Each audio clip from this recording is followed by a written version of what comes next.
தேவனுக்கு மகிமை உண்டாவதாக. கர்த்தர் இந்த புதிய வாரத்தில் முதல் நாளை காண தேவன் நமக்கு கிருபை பாராட்டியிருக்கிறார். கர்த்தர் நல்லவர். இந்த நாளிலும் கூட நாம் ரோமருக்கு எழுதின நிருபம் 11ஆம் அதிகாரத்தினுடைய 16ஆம் வசனத்திலிருந்து 24ஆம் வசனம் வரைக்கும் இருக்கிறதான வேத வசனங்களை நாம் தியானிக்கலாம். ரோமருக்கு எழுதின நிருபம் 11ஆம் அதிகாரத்தினுடைய 16ஆம் வசனம் முதற்கொண்டு 24ஆம் வசனம் வரைக்கும் வாசிக்கலாம். 16, 17 வசனங்களை வாசிக்கலாம். மேலும் முதற்பலனாகிய மாவானது பரிசுத்தமாயிருந்தால் பிசைந்த மா முழுவதும் பரிசுத்தமாயிருக்கும். வேறானது பரிசுத்தமாயிருந்தால் கிளைகளும் பரிசுத்தமாயிருக்கும். சில கிளைகள் முறித்து போடப்பட்டிருக்க காட்டொலிவ மரமாகிய நீ அவைகள் இருந்த இடத்தில் ஒட்ட வைக்கப்பட்டு ஒலிவ மரத்தின் வேருக்கும் சாரத்துக்கும் உடன் பங்காளிகளாய் இருந்தாயானால். இந்த 11ஆம் அதிகாரத்தில் இஸ்ரவேலரை தேவன் தள்ளிவிடவில்லை அல்லது இஸ்ரவேலரை ஆண்டவர் முழுமையுமாக புறக்கணிக்கவில்லை என்பதை குறித்து இந்த 11ஆம் அதிகாரத்திலே நாம் தொடர்ச்சியாக பார்த்து கொண்டிருக்கிறோம். பரிசுத்த பவுல் இந்த காரியத்தை மிகவும் வலியுறுத்தி இஸ்ரவேல் ஜனங்களை ஆண்டவர் எந்த சூழ்நிலையிலும் தள்ளவில்லை, எந்த விதத்திலும் அவர் புறக்கணிக்கவில்லை என்பதை அவர் இந்த அதிகாரத்திலே தெளிவுபடுத்துகிறதை பார்க்கிறோம். இதை நேற்றைய தினத்திலும் நாம் பார்த்திருப்போம். இந்த பகுதியில் 16ஆம் வசனத்திலிருந்து 24ஆம் வசனம் வரைக்கும் உள்ளதான இந்த வசனத்தில் நாம் பார்ப்போமேயானால் தேவன் இஸ்ரவேல் ஜனங்களை தள்ளவில்லை, அவர் புறக்கணிக்கவில்லை என்பதற்கான 2 உதாரணங்களை அவர் சொல்லுகிறதை பார்க்கிறோம். 2 உதாரணங்கள் மூலமாக பரிசுத்த பவுல் அதை விளக்குவதை நாம் பார்க்கிறோம். அப்படி அவர் விளக்கும் போது அவர் முதலாவதாக எடுத்துக்கொண்டதான ஒரு உவமானம், ஒரு உதாரணம் என்னவென்றால் பிசைந்த மா. வாசிக்கலாம். 11ஆம் வசனம் வாசிக்கப்பட்டதான அந்த வசனத்தை வாசிக்கலாம். மேலும் முதற்பலனாகிய மாவானது பரிசுத்தமாயிருந்தால் பிசைந்த மா முழுவதும் பரிசுத்தமாயிருக்கும். முதற் பலனாகிய மாவானது பரிசுத்தமாயிருந்தால், இந்த முதற் பலனாகிய மா என்று சொல்லுவது அவர் இஸ்ரவேல் ஜனங்களை அவர் சொல்லுகிறார். இஸ்ரவேல் ஜனங்கள் முதற் பலனாகிய மா, அந்த முதற் பலனாகிய மா பரிசுத்தமாய் இருக்கிறதுனாலே மற்ற எல்லாரும் பரிசுத்தமாய் இருக்கிறார்கள். எனவே தேவன் இஸ்ரவேல் ஜனங்களை தள்ளிவிடவில்லை என்பதை அவர் சொல்லுகிறதை பார்க்கிறோம். வாசிக்கலாம். என்னாகமத்தின் புத்தகம் 15ஆம் அதிகாரம், என்னாகமத்தின் புத்தகம் 15ஆம் அதிகாரம் 17ஆம் வசனத்திலிருந்து வாசிக்கலாம். என்னாகமம் 15, 17. பின்னும் கர்த்தர் மோசேயை நோக்கி, நீ இஸ்ரவேல் புத்திரரோடு சொல்ல வேண்டியது என்னவென்றால், நான் உங்களை அழைத்து கொண்டு போகிற தேசத்தில் நீங்கள் சேர்ந்து தேசத்தின் ஆகாரத்தை புசிக்கும் போது கர்த்தருக்கு ஏறெடுத்து படைக்கும் காணிக்கையை செலுத்த கடவீர்கள். கர்த்தருக்கு ஏறெடுத்து படைக்கும் காணிக்கையை செலுத்த கடவீர்கள். உங்கள் பிசைந்த மாவினால் செய்த முதல் பலனாகிய, உங்கள் பிசைந்த மாவினால் செய்த முதற் பலனாகிய அதிரசத்தை ஏறெடுத்து படைப்பீர்களாக. அதை பிசைந்த மாவினால் செய்யப்பட்டதான இந்த முதற் பலனை செலுத்த வேண்டும் என்று அவர் சொல்லுகிறார்.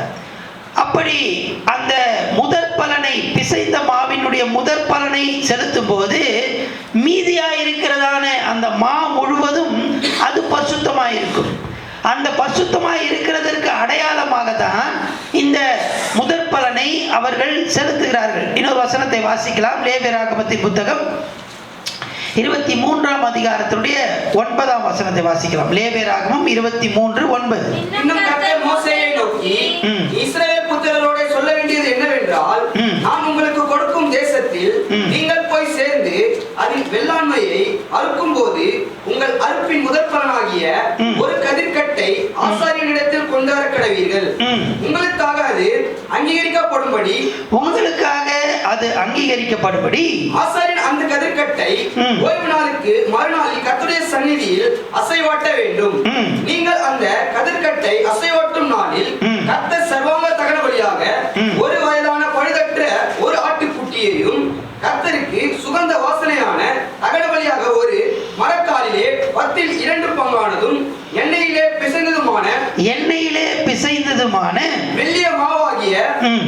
பலியையும் திராட்சைப்பழ ரசத்திலே காற்படியாகிய பான பலியையும் செலுத்த கடவீர்கள். உங்கள் தேவனுக்கு காணிக்கையை நீங்கள் கொண்டு வரும் அந்நாள் மட்டும் அப்பமும் வாட்டிய கதிரும் பச்சை கதிரும் குசியர்களாக.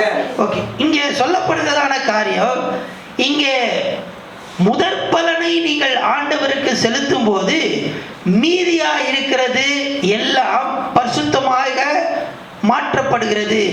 அந்த பரிசுத்தமாய் மாற்றப்படுவதற்கு அடையாளமாக நாம் அந்த முதற் பலனை நாம் கொடுக்கிறோம். அதே போலதான் இங்கே பரிசுத்த பவுல் எதை சொல்லுகிறார் என்றால், தேவ ஆவியினாலே ஏவப்பட்டு இஸ்ரவேல் ஜனங்களாகிய இவர்கள் முதற் பலன், அவர்கள் மூலமாக தான் ரட்சிப்பு வருகிறது. எனவே அது பரிசுத்தமாய் இருப்பதினாலே மீதியாய் இருக்கிற எல்லாம் பரிசுத்தமாய் இருக்கிறது. எனவே இஸ்ரவேல் ஜனங்களை முழுமையுமாக ஆண்டவர் தள்ளிவிடவில்லை என்று அவர் சொல்லுகிறார். உதாரணமாக ஒரு வசனத்தை நாம் வாசிக்கலாம். ஆதியாகமத்தின் புத்தகம் 12ஆம் அதிகாரம். ஆதியாகமம் 12ஆம் அதிகாரம் முதல் 3 வசனங்கள் எல்லாருக்கும் தெரிந்த வசனங்கள், வாசிக்கலாம். கர்த்தர் ஆபிரகாமை நோக்கி, நீ உன் தேசத்தையும் உன் இனத்தையும் உன் தகப்பனுடைய வீட்டையும் விட்டு புறப்பட்டு நான் உனக்கு காண்பிக்கும் தேசத்துக்கு போ. நான் உன்னை பெரிய ஜாதியாக்கி உன்னை ஆசீர்வதித்து, நான் உன்னை பெரிய ஜாதியாக்கி உன்னை ஆசீர்வதித்து உன் பேரை பெருமைப்படுத்துவேன், உன் பேரை பெருமைப்படுத்துவேன், நீ ஆசீர்வாதமாய் இருப்பாய், நீ ஆசீர்வாதமாய் இருப்பாய். ஆபிரகாமை ஆண்டவர் தெரிந்து கொண்டார். இஸ்ரவேலனுடைய தகப்பன், அவர்தான் முற்பிதா, முதல் ஒரு நபர் இஸ்ரவேல் ஜனங்களுக்கு. அவர்தான் முற்பிதா. இந்த முற்பிதாவாகிய இவரை ஆண்டவர் தெரிந்து கொண்டார், பெயர் சொல்லி அழைத்தார், அவரை ஆசீர்வதித்தார். அவரை ஆசீர்வதித்து அதோடு நிறுத்தவில்லை. இதுதான் முதற் பலன். முதற் பலன். இதுக்கு பிற்பாடு வாசிக்கலாம், 3ஆம் வசனம் வாசிக்கலாம். உன்னை ஆசீர்வதிக்கிறவர்களை ஆசீர்வதிப்பேன். நான் உன்னை ஆசீர்வதித்தப்பா, இப்ப நான் உன்னை ஆசீர்வதித்ததுனால உன்னை ஆசீர்வதிக்கிறவர்களை ஆசீர்வதிப்பேன். நீ யார ஆசீர்வதிக்கிறியோ அதெல்லாம் ஆசீர்வாதமா மாற்றப்படும். உன்னை சபிக்கிறவனை சபிப்பேன். பூமியில் உள்ள வம்சங்கள் எல்லாம், பூமியில் உள்ள வம்சங்கள் எல்லாம் உனக்குள் ஆசீர்வதிக்கப்படும் என்றார். உனக்குள் ஆசீர்வதிக்கப்படும். உன்னை நான் தெரிந்து கொண்டேன், உன்னை நான் பேர் சொல்லி அழைத்தேன், உன்னை நான் ஆசீர்வதிச்சேன். ஆனா உன் மூலமாக சகலவற்றையும், அங்கே சொல்லப்படுகிறது, பூமியில் உள்ள வம்சங்கள் எல்லாம், பூமியில் உள்ள வம்சங்கள் எல்லாம் உனக்குள் ஆசீர்வதிக்கப்பட்டிருக்கும். அல்லேலூயா, அல்லேலூயா. முதற் பலனாகிய இந்த மா பரிசுத்தமாயிருக்கிறது. ஆபிரகாமை ஆண்டவர் ஆசீர்வதித்தார், ஆண்டவர் ஆபிரகாமை அழைத்தார். அதன் மூலமாக மற்ற எல்லாம் ஆசீர்வதிக்கப்படுகிறது. முதற் பலனாகிய மா பரிசுத்தமாய் இருக்கிறது போல மீதியாய் இருக்கிற எல்லாம் பரிசுத்தமாய் இருக்கிறது. அதுதான் பரிசுத்த பவுல் இங்கே சொல்லுகிறார். இஸ்ரவேல் ஜனங்களை தேவன் முழுமையுமாக தள்ளிவிடவில்லை. முதற் பலன் ஆசீர்வதிக்கப்பட்டிருக்கிறது அல்லவா, அப்போது மீதியாக இருக்கிறது எல்லாமே ஆசீர்வதிக்கப்படும். இந்த ஒரு உதாரணத்தை அவர் சொல்லுகிறதை பார்க்கிறோம். அடுத்தபடியாக இரண்டாவது அவர் ஒரு உதாரணத்தை சொல்லுகிறார். இரண்டாவது ஒரு உதாரணம் நாம் வாசித்ததான 11ஆம் அதிகாரத்திலே 17ஆம் வசனம் 18ஆம் வசனத்தில் நாம் பார்ப்போமே, ஆனால் அங்கு சொல்லப்படுகிறது ஒலிவ மரத்தை குறித்து அவர் சொல்லுகிறார். ஒலிவ மரம். இஸ்ரவேல் தேசத்திலே 3 மரங்கள் மிக மிக முக்கியமானவைகள். 3 மரங்கள். ஒன்று ஒலிவ மரம், அத்தி மரம், திராட்சை செடி அல்லது திராட்சை. இந்த 3 காரியங்கள். இதுல திராட்சை இஸ்ரவேலுடைய குடும்ப வாழ்க்கையை அது குறிக்கிறது.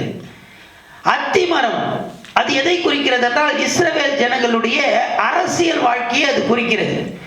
ஒலிவ மரம் எதை குறிக்கிறது என்றால் இஸ்ரவேல் ஜனங்களுடைய ஆவிக்குரிய வாழ்க்கையை அது குறிக்கிறது. இஸ்ரவேல் ஜனங்களுடைய ஆவிக்குரிய வாழ்க்கையை அது குறிக்கிறது. இப்போது பரிசுத்த பவுல் அங்கு சொல்லுகிறார், ஒலிவ மரத்தை குறித்து அவர் சொல்லுகிறார். இந்த ஒலிவ மரமானது சில கிளைகளை அவர் முறிக்கிறார். இந்த ஒலிவ மரத்திலே சில கிளைகளை அவர் முறிக்கிறார். வாசிக்கலாம் 17ஆம் வசனம். சில கிளைகள் முறித்து போடப்பட்டிருக்க, சில கிளைகளை முறித்து போடுகிறார். அதாவது இஸ்ரவேல் ஜனங்கள் அவரை தள்ளினார்கள். வாசிக்கலாம். காட்டொலிவ மரமாகிய, இருங்க 11ஆம் வசனத்தை வாசிக்கலாம். 11ஆம் அதிகாரத்தினுடைய 11ஆம் வசனம். இப்படி இருக்க விழுந்து போகும் படிக்கா இடறினார்கள் என்று, விழுந்து போகும்படிக்கு விழுந்து இஸ்ரவேலர் விழுந்து போனார்கள். 12ஆம் வசனம். அவர்களுடைய தவறு உலகத்திற்கு ஐஸ்வர்யமும் அவர்களுடைய குறைவு, அவர்களுடைய குறைவு, அவர்களுடைய குறைவு. முதலாவது அவர்கள் விழுந்து போனார்கள். 11ஆம் வசனம். 12ஆம் வசனத்திலே அவர்களுடைய குறைவு. 15ஆம் வசனத்தை வாசிக்கலாம். அவர்களை தள்ளிவிடுதல் உலகத்தை ஒப்புர வாக்குதலாய் இருக்க அவர்களை அங்கீகரித்துக் கொள்ளுதல் எண்ணமாயிராது. மூன்றாவதாக தள்ளிவிடுதல். இஸ்ரவேல் ஜனங்கள் ஆண்டவரால் தெரிந்து கொள்ளப்பட்ட ஜனங்கள், ஆனால் அவர்கள் விழுந்து போனார்கள். அவர்களுடைய குறைவு அங்கு காணப்பட்டது. அதனால் ஆண்டவர் அவர்களை தள்ளி விடுகிறார். அதுதான் சொல்லுகிறார் இங்கே, முழுமையாக இஸ்ரவேல் ஜனங்களை ஆண்டவர் தள்ளிவிடவில்லை. அவர் என்ன பண்ணார்னு சொன்னா, இவங்களுடைய குறைவு, இவர்கள் விழுந்து போனார்கள், அதனால அவர்கள் என்ன பண்ணார்னா தள்ளி விட்டாரு அல்லது முறித்து போட்டார். ஒலிவ மரம் என்பது இஸ்ரவேல் ஜனங்களை அது குறிக்கிறது, இஸ்ரவேல் நாட்டை, இஸ்ரவேல் தேசத்தை அது குறிக்கிறது. அதுல சில கிளைகளை அவர் முறித்தார். முழுமையாக அதை எடுக்கவில்லை, சில கிளைகளை முறித்து போட்டார். அப்படி முறித்து போட்டு அவர் என்ன செய்தார் அப்படின்னு பார்த்தா, அந்த கிளையில எதை கொண்டு வந்து வச்சார்னா காட்டு ஒலிவ மரத்தை கொண்டு வந்து வைத்தார். வாசிக்கலாம். எரேமியா தீர்க்கதரிசன புத்தகம் 11ஆம் வசனம். எரேமியா தீர்க்கதரிசன புத்தகம் 11ஆம் அதிகாரத்தினுடைய 16ஆம் வசனம். 11ஆம் அதிகாரத்தினுடைய 16ஆம் வசனம் 17ஆம் வசனம் வாசி. கனி உண்டாயிருக்கிற நேர்த்தியும் பச்சையுமான ஒலிவ மரம் என்னும் பேரை கர்த்தர் உனக்கு இட்டார். பச்சையான ஒலிவ மரம் என்னும் பேரை யாருக்கு கொடுத்தார் என்றால் இஸ்ரவேல் ஜனங்களுக்கு கொடுத்தார். ஆனால் மகா அமளியின் சத்தமாய் அதை சுற்றிலும் நெருப்பை கொளுத்துகிறார். அதன் கொம்புகள் முறிக்கப்பட்டது. அதன் கொம்புகள் முறிக்கப்பட்டது. அவர் வேற எடுக்கவில்லை, அதன் கொம்புகளை அவர் முறித்தார். முறித்து விட்டு அதோடு விடவில்லை. வாசிக்கலாம், தொடர்ந்து வாசிக்கலாம். பாகாலுக்கு தூபம் காட்டுகிறதினாலே எனக்கு கோபம் உண்டாக்க இஸ்ரவேல் குடும்பத்தாரும் யூதா குடும்பத்தாரும் தங்களுக்கு கேடாக செய்த பொல்லாப்பின் நிமித்தம் உன்மேல் தீங்கை வரப்பண்ணுவேன் என்று உன்னை நாட்டின சேனைகளின் கர்த்தர் சொல்லுகிறார். உன்னை நாட்டின கர்த்தர் சொல்லுகிறார். உன்னை நான் என்ன பண்ணுவேன் அப்படின்னா முறித்து போடுவேன் என்று அவர் சொல்லுகிறார். ஆனால் முழுமையுமாக நான் பிடுங்க மாட்டேன். நீ எனக்கு கோபம் உண்டாக்கினாய். இங்க ரோமர்ல நாம் பார்க்கிறோம், நீ விழுந்து போனாய். அவங்களுடைய குறைவு, அதனாலே என்னை நீ கோபப்படுத்தினாய். அதனால நான் என்ன பண்றேன், முறித்து போடுகிறேன். ஆனாலும் முழுமையாக உன்னை நான் பிடுங்கி போட மாட்டேன். வாசிக்கலாம், இன்னொரு வசனத்தை வாசிக்கலாம். ஓசியாவின் புத்தகம் 14ஆம் அதிகாரம். ஓசியா 14ஆம் அதிகாரம் 4ஆம் வசனத்தை வாசிக்கலாம். ஓசியா 14:4. நான் அவர்கள் சீர்கேட்டை குணமாக்குவேன். நான் அவர்கள் சீர்கேட்டை, எரேமியால நாம் வாசித்தோம்.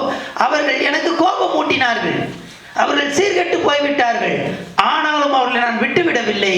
அவர்கள் சீர்கேட்டை நான் குணமாக்குவேன். வாசிக்கலாம். அவர்களை மனப்பூர்வமாய் சிநேகிப்பேன். அவர்களை மனப்பூர்வமாய் நான் சிநேகிப்பேன். கோபம் அவர்களை விட்டு நீங்கிற்று. கோபப்படுத்தினார்கள் எரேமியாவில். ஆனா இப்ப என்னன்னா அவருடைய கோபம் என்னை விட்டு,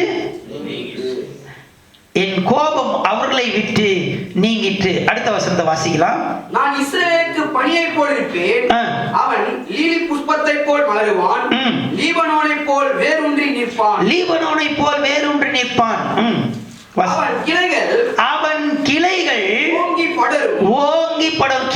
கிளைகளை அவர் முறித்து போட்டது உண்மைதான். ஆனால் அவர் நிரந்தரமாக இஸ்ரவேல் ஜனங்களை தள்ளிவிடவில்லை. அவர் சொல்லுகிறார், திரும்பவுமாக அவன் கிளைகள் ஓங்கி படரும். வாசிக்கலாம். அவன் அலங்காரம் ஒலிவ மரத்தினுடைய அவன் அலங்காரம் ஒலிவ மரத்தின் அலங்காரத்தை போலவும் அவனுடைய வாசனை லீபனோனுடைய வாசனை போலவும் இருக்கும். ஆமென். இஸ்ரவேல் ஜனங்களை தேவன் முழுமையாக தள்ளிவிடவில்லை என்பதை அவர் உதாரணங்கள் மூலமாக இந்த பகுதியிலே சொல்லுகிறதை நாம் பார்க்கிறோம். இப்படி அவர் சில கிளைகளை முறித்து போட்டார்.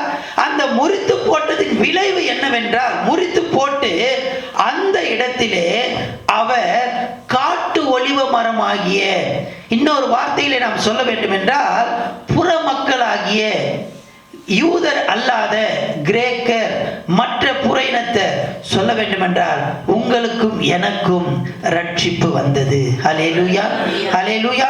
சில கிளைகளை அவர் முறித்து அந்த முறிக்கப்பட்ட இடத்திலே காட்டு ஒலிவ மரமாகிய எண்ணெய் கொண்டு வந்து அவர் ஒட்ட வைத்தார். ஹல்லேலூயா, ஹல்லேலூயா. வாசிக்கலாம் 17ஆம் வசனத்தை வாசிக்கலாம். 11ஆம் அதிகாரத்தினுடைய 17ஆம் வசனம். சில கிளைகள் முறித்து போடப்பட்டிருக்க காட்டு ஒலிவ மரமாகிய நீ அவைகள் இருந்த இடத்தில் ஒட்ட வைக்கப்பட்டு ஒலிவ மரத்தின் வேருக்கும் ஒலிவ மரத்தின் வேருக்கும் சாரத்துக்கும் உடன் பங்காளியாய் மாறுகிறோம். எதற்கு? இப்போ ஒலிவ மரம் இருக்கிறது, இஸ்ரவேல் ஜனங்கள் இருக்கிறார்கள், அவர்களை முழுமையாக பிடுங்கவில்லை, ஒரு கிளையை மாத்திரம் எடுத்து அந்த கிளை இருந்த இடத்துல உங்களையும் என்னையும் ஆண்டவர் அந்த ஒலிவ மரத்திலே கொண்டு வந்து, காட்டு ஒலிவ மரமாகி இருந்ததான நம்மை அந்த ஒலிவ மரத்திலே கொண்டு வந்து இணைத்தார். இப்பொழுது அங்க என்ன நடக்குதுன்னு சொன்னா, அந்த காட்டு ஒலிவ மரமாகி இருந்ததான நம்மை ஆண்டவர் எதற்கு பங்குள்ளவர்களாக மாற்றுகிறார் என்றால், அந்த ஒலிவ மரத்தின் வேருக்கும் சாரத்துக்கும் உடன் பங்காளிகளாக தேவன் நம்மை மாற்றுகிறார். ஹல்லேலூயா, ஹல்லேலூயா. இஸ்ரவேலுக்கு ரட்சிப்பு வருகிறதப்பா, இஸ்ரவேல் மூலமாக தான் ரட்சிப்பு நமக்கு வருகிறது. அந்த வேர் வழியாக எனக்கு ரட்சிப்பு வருகிறது. ஹல்லேலூயா. வாசிக்கலாம். யோவான் எழுதின சுவிசேஷம் 4ஆம் அதிகாரம் 22ஆம் வசனம். யோவான் எழுதின சுவிசேஷம் 4ஆம் அதிகாரம் 22ஆம் வசனம். நீங்கள் அறியாததை தொழுது கொள்ளுகிறீர்கள், நாங்கள் அறிந்திருக்கிறதை தொழுது கொள்ளுகிறோம். ஏனென்றால் ரட்சிப்பு யூதர்கள் வழியாய் வருகிறது. ரட்சிப்பு யூதர்கள் வழியாய் வருகிறது. ரட்சிப்பு இயேசுவின் மூலமாக வருகிறது. ஆனால் வழி என்ன வழி என்றால், யூதர்கள் வழியாக, இஸ்ரவேலர் மூலமாக. அந்த வேர் இருக்குதப்பா, அந்த வேருக்கும் சாரத்துக்கும் உடன் பங்காளிகளாய் நாம் மாறுகிறோம். நாம் காட்டு ஒலிவ மரங்கள் தான். ஆனால் இப்பொழுது அந்த ஒலிவ மரத்திலிருந்து எல்லாம் முறிக்கப்படவில்லை, அது வேரோடு பிடுங்கப்படவில்லை. அதனுடைய சில கிளைகளை ஆண்டவர் முறித்து போட்டார். அதன் மூலமாக காட்டு ஒலிவ மரமாகிய உங்களை என்னையும் அதிலே வைத்தார். இப்பொழுது நான் யாராய் மாறுகிறேன் என்றால், அந்த ஒலிவ மரத்தின் வேருக்கும் சாரத்துக்கும் உடன் பங்காளிகளாய் நாம் மாறுகிறோம். ஹல்லேலூயா, ஹல்லேலூயா. யூதர்கள் வழியாக ரட்சிப்பு வருகிறது. இயேசுவின் மூலமாக தான் ரட்சிப்பு வருகிறது. கிருபையினாலே விசுவாசத்தை கொண்டு ரட்சிக்கப்பட்டோம். இது உங்களால் உண்டானதல்ல, இது தேவனுடைய ஈவு. இதெல்லாம் நமக்கு நல்லா தெரியும். ஆனா இயேசுவின் மூலம் வருகிறது. அந்த வழி என்னவென்றால், இயேசு எதன் வழியாக வந்தார்னா, இஸ்ரவேல் அந்த வம்சத்துல தான் அவர் என்ன பண்ணார், பிறந்தார். ஆண்டவர் இஸ்ரவேல் ஜனங்களை முழுமையாக தள்ளிவிடவில்லை, சில கிளைகளை முறித்து போட்டு அந்த இடத்துல என்னை வைத்தார். ஹல்லேலூயா. இப்போது வைக்கப்பட்டதான நான் என்ன செய்ய வேண்டும், நான் என்ன செய்ய வேண்டும்? வாசிக்கலாம். 18ஆம் வசனத்திலிருந்து 21ஆம் வசனம் வரைக்கும் அங்க சொல்லப்படுகிறதான காரியம். 18ஆம் வசனத்தை வாசிக்கலாம். நீ அந்த கிளைகளுக்கு விரோதமாய் பெருமை பாராட்டாதே. நீ அந்த கிளைகளுக்கு விரோதமாய் பெருமை பாராட்டாதே. இஸ்ரவேலர்னாங்க, இஸ்ரவேலர் அவங்க என்ன பண்ணாங்க, ஆண்டவருக்கு கோபம் ஊட்டினாங்க, அவங்க விழுந்து போயிட்டாங்க. இப்ப நான் ரட்சிக்கப்பட்டிருக்கிறேன். இன்னைக்கு கூட பாருங்க, இஸ்ரவேலர் இன்னைக்கும் மேசியாவே வாரம் வாரம் ஜெபம் பண்ணுகிறாங்க, ஆனால் நான் இயேசுவை ஏற்றுக்கொண்டிருக்கிறேன் அப்படின்னு பெருமை பாராட்டாதீங்க. நீங்கள் பண்ண வேண்டியது என்னன்னா, எருசலேமுக்காக இஸ்ரவேலுக்காக வேண்டிக் கொள்ளுங்கள். நீ ரொம்ப பெருமை பாராட்டாத, ரட்சிப்பு எனக்கு கிடைத்து விட்டது என்று பெருமை பாராட்டாத. வாசிக்கலாம். பெருமை பாராட்டுவாயானால் நீ வேரை சுமக்காமல் வேர் உன்னை சுமக்கிறது என்று நினைத்துக்கொள். கவனிப்பா, நீ கிளைதான், வேறு என்னது? அவங்கதான். இஸ்ரவேலர் இல்லாமல் ரட்சிப்பு, அதாவது இயேசுவின் மூலமா தான் ரட்சிப்பு வருகிறது, ஆனால் அவர்கள் வழியாக வருகிறது. அல்லேலூயா. அந்த வேரின் சாரத்தினாலே தான் கிளையாகிய எனக்கு ரட்சிப்பு ஆசீர்வாதம் கிடைக்கிறது. ஹல்லேலூயா, ஹல்லேலூயா. ஓகே, வாசிக்கலாம். 20ஆம் வசனத்தை வாசிக்கலாம். நல்லது, அவிசுவாசத்தினாலே அவைகள் முறித்து போடப்பட்டன, நீ விசுவாசத்தினாலே நிற்கிறாய். மேட்டிமை சிந்தையாய் இராமல் பயந்திரு. பயந்திரு. நீ பெருமை பாராட்டாதே. இரண்டாவதாக நீ பயந்திரு, பயந்திரு. வாசிக்கலாம். 22ஆம் வசனத்தை வாசிக்கலாம். ஆகையால் தேவனுடைய தயவையும் கண்டிப்பையும் பார். தேவனுடைய தயவை கொஞ்சம் பாரப்பா. விழுந்தவர்களிடத்திலே கண்டிப்பையும், விழுந்தவர்களிடத்திலே கண்டிப்பையும், உன்னிடத்திலே தயவையும் காண்பித்தார். உன்னிடத்திலே தயவை காண்பித்தாரே, அந்த தயவிலே நிலைத்திருப்பாயானால் உனக்கு தயவு கிடைக்கும். அந்த தயவுல நீ நிலைத்திருந்தினா உனக்கு என்ன கிடைக்கும்? தயவு கிடைக்கும். நிலைத்திராவிட்டால் நீயும் வெட்டுண்டு போவாய். நீ நிலைத்தில்லை அப்படின்னு சொன்னா, அவங்களுடைய சில கிளைகளை எப்படி முறிச்சாரோ அது மாதிரி உன்னையும் என்ன பண்ணுவாரு? முறித்து போடுவார். இப்ப கவனிக்க வேண்டியது என்னன்னா, அவங்கள முறித்து போடுவதற்கும் நம்மை முறித்து போடுவதற்கும் பெரிய வித்தியாசம் இருக்கு. அவங்கள முறித்து போட்டா அவங்களுக்கு என்ன இருக்கு? வேறு இருக்கு. திரும்பவும் அவங்க என்ன பண்ணுவாங்க? நம்மள முறித்து போட்டார்னா அவ்வளவுதான். இப்போ ஒரு பெரிய கேள்வி நமக்கு வரும், ஏங்க இஸ்ரவேலருக்கு மட்டும் ஆண்டவர் ஒரு ஓர வஞ்சனை பண்றாரு, அவருக்கு மட்டும் என்னங்க நான் இயேசுவை விசுவாசிச்சிருக்கிறேனே அப்படின்னு ஒரு கேள்வி உங்களுக்கு வரும். இந்த கேள்விக்கான பதில மீதி இருக்கிறதான 25ஆம் வசனத்திலிருந்து 36 வசனம் வரைக்கும் இருக்கிறதான பகுதியில பரிசுத்த பவுல் இதை விளக்குகிறார். இதை நாளைய தினத்துல நம்ம கவனிக்க போகிறோம். இன்றைக்கு நாம் கவனித்ததான காரியம் என்னவென்றால், 2 உதாரணங்களை சொல்லி பவுல் விளக்குகிறார். இஸ்ரவேல் ஜனங்களை ஆண்டவர் முழுமையுமாக முறித்து போடவில்லை, புறக்கணிக்கவில்லை. ஒன்று முதற் பலனாகிய மா பரிசுத்தமாய் இருக்கிறது போல மற்ற மீதியா இருக்கிற எல்லா மாவும் பரிசுத்தமாய் இருக்கிறது. ஒலிவ மரத்தினுடைய சில கிளைகளை அவர் முறித்தார். அந்த முறிக்கப்பட்ட இடத்திலே உங்களுக்கும் எனக்கும் ஒரு பாக்கியத்தை கொடுத்தார், அதிலே ஒட்ட வைத்தார். இன்றைக்கு நான் அந்த வேருக்கும் சாரத்துக்கும் உடன் பங்காளிகளாக இருக்கிறேன். எனவே நாம் செய்ய வேண்டியது என்னவென்றால், நான் பெருமை பாராட்டக்கூடாது, பயந்து இருக்க வேண்டும், எச்சரிப்பாய் இருக்க வேண்டும். அவருடைய தயவை நான் பார்க்க வேண்டியது அவசியம். ஹல்லேலூயா, ஹல்லேலூயா. தேவஜனமே, ஆண்டவர் ஓர வஞ்சனை பண்ணுகிறவர் அல்ல. அதை பின்னாடி நம்ம பார்க்கலாம். இஸ்ரவேலை ஆண்டவர் ஒருபோதும் தள்ளிவிடவில்லை. ஒரு நாள் வரும் ஆண்டவர் பகிரங்கமாக இந்த உலகத்துக்கு வருவார். அப்பொழுது ஆண்டவருடைய பார்வை இஸ்ரவேல் பக்கமாக திரும்பும். அதில் எந்த விதமான சந்தேகமும் இல்லை. ஆனால் சில கிளைகளை அவர் முறித்தார், என்னை அங்கே ஒட்ட வைத்தார். ஹல்லேலூயா, ஹல்லேலூயா. கண்களை மூடி கர்த்தரை நோக்கி நம்ம பார்க்கலாம்.